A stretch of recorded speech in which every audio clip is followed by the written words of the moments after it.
কর্তৃক আয়োজিত এই ফুটবল টুর্নামেন্টের আয়োজক এবং খেলোয়াড়, রেফারি এবং এই এলাকার বিভিন্ন পর্যায়ের ভাই বোন মুরব্বিয়ানরা, আপনাদের সবাইকে আমি আমার নিজের পক্ষ থেকে, দলের পক্ষ থেকে আপনাদেরকে অভিনন্দন জানাই। আপনারা এত সুন্দর খেলার আয়োজন করেছেন এবং সর্বোপরি সব ধর্মের মানুষ মিলেমিশে এই যে একটি সাম্প্রদায়িক সম্প্রীতির যে অনন্য উদাহরণ সৃষ্টি করেছেন, সেজন্য বাংলাদেশ জাতীয়তাবাদী দলের পক্ষ থেকে আপনাদেরকে অভিনন্দন, কৃতজ্ঞতা, ধন্যবাদ। এবং আপনাদেরকে আমাদের নেত্রী বেগম খালেদা জিয়া, আমাদের দলের চেয়ারপারসন, ভারপ্রাপ্ত চেয়ারম্যান জনাব তারেক রহমানের পক্ষ থেকে আপনাদেরকে আমরা সংগ্রামী সালাম, অভিনন্দন এবং কৃতজ্ঞতা জানাই। ইনশাআল্লাহ আগামী ফেব্রুয়ারির জাতীয় নির্বাচন হবে।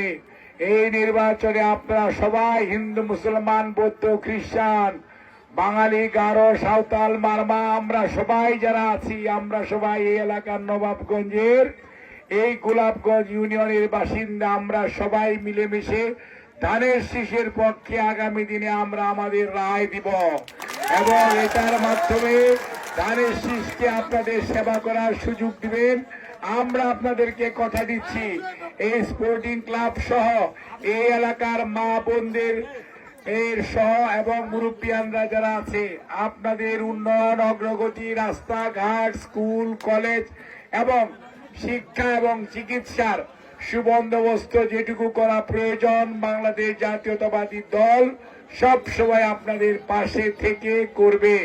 এবং গোলাপগঞ্জ ইউনিয়ন বিএনপি অঙ্গ সহযোগী সংগঠনকেও ধন্যবাদ জানাই, আয়োজকদেরকে ধন্যবাদ। আর ধারাভাষ্যকার অনেক কষ্ট করে গত 2 দিন যাবৎ দায়িত্ব পালন করছেন এবং রেফারিরা দায়িত্ব পালন করছেন। বিভিন্ন অঞ্চল থেকে আগত খেলোয়াড়রা খেলে আজকে এই খেলাকে এত আকর্ষণীয় করেছেন যে এখানে শত শত মানুষ উপস্থিত হয়েছে আপনাদের সেই খেলা দেখার জন্য। কাজেই আমি আপনাদের সবাইকে সংগ্রামী সালাম, অভিনন্দন, কৃতজ্ঞতা জানিয়ে আমি আমার বক্তব্য শেষ করছি। ইনশাআল্লাহ ধানের শীষকে ইনশাআল্লাহ আগামীতে এই অঞ্চল থেকে, এই গোলাপগঞ্জ ইউনিয়ন থেকে আপনারা জয়যুক্ত করবেন, এই আশাবাদ ব্যক্ত করে আপনাদের সহযোগিতার্থে আমি দোয়া বিদায় নিচ্ছি। আল্লাহ।